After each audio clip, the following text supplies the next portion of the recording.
It's all about the customer and service, right? It's all about the customer. All decisions are going to be made with the customer in mind. You know, initially you give a lot of free advice, you build credibility, and then somebody picks up the phone. Hello, I am here with Sunil Pande, who is the CEO of Versaccounts. Was it just you when you started up, or? No, it was a team. So it was a team of people who had worked together at Sage, building similar software. We saw an opportunity in the market really to address the needs of companies that weren't being addressed. So I'd been interested in the small business market for a long time, and I couldn't really understand why there was this market of of businesses that are between 1 and 50 million who nobody seemed to care about. They felt that there was a very big market served by Intuit, et cetera, for entry-level solutions in accounting. But if you needed something more as a business, as you became $4, $5, $10 million, the only thing you could buy was a $100,000 product. So the dynamics of this market between 1 and 50 million is that they have complexities that are of a $100 million, $200 million company, but they don't have the time to evaluate the software. They don't have IT department, et cetera. It's usually an owner or a family member who says, oh my God, we're doing too many things manually. Right. And the complexity for small business is growing as well. So 15 years ago, without the web, et cetera, the companies that were small didn't have, their aspirations were more regional. Right. Today, with globalization and connectivity and web, every company we talk to is, buying stuff from overseas, selling stuff overseas.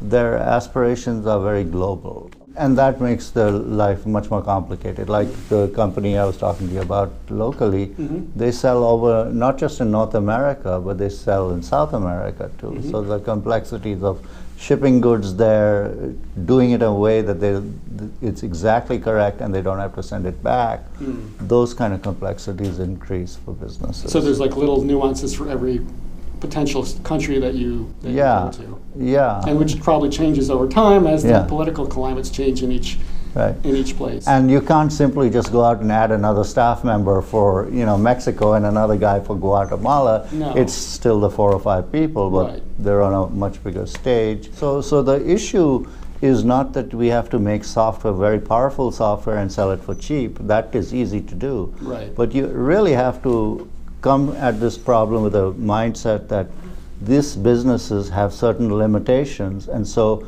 make the buying process really easy. They should be able to come to your website, look at a few things, test the product out, and go in a half day, go, yeah, this will work for me. It addresses exactly the 2 or 3 problems that I have. And then once they've selected it, they want to be up and running yesterday. Right, so you basically supply them with the software that just takes care of the few immediate needs up front. Right. And if they need to expand it, maybe 3 or 4 other needs that pop up in a year or 2, they can come back. They can come back, yeah. Okay. Yeah, you don't have to buy the entire, bus. You can buy a seat on the bus, right? Right. As you start a company, your first 10 customers are the hardest, right? How did you get 10? I mean, was it a matter of people that you knew, associates, old colleagues, or were you just, like on the phone or on the internet?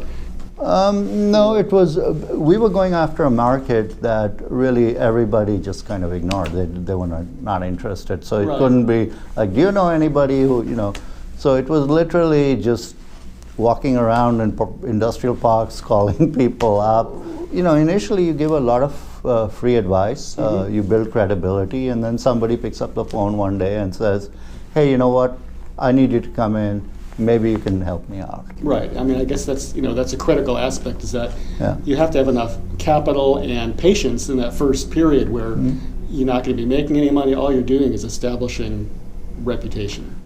We want to build a brand around a company that's easy to do business with, so we always treat people well. We don't sort of rip them off, or if they made a mistake, we try to figure out a way to back them out of that.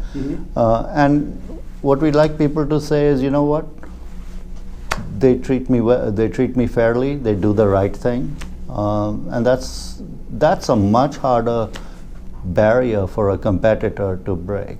Right. it's all about the customer and service, right? It's all about the customer. All decisions are going to be made with the customer in mind. When someone calls us, the first thing we're going to do is solve their problem. Then we'll figure out whether they need to pay us for it or not. Right. You know, or whatever it is, or whose fault is it, or, you know, those are things for later. First, you fix it. Fix the problem.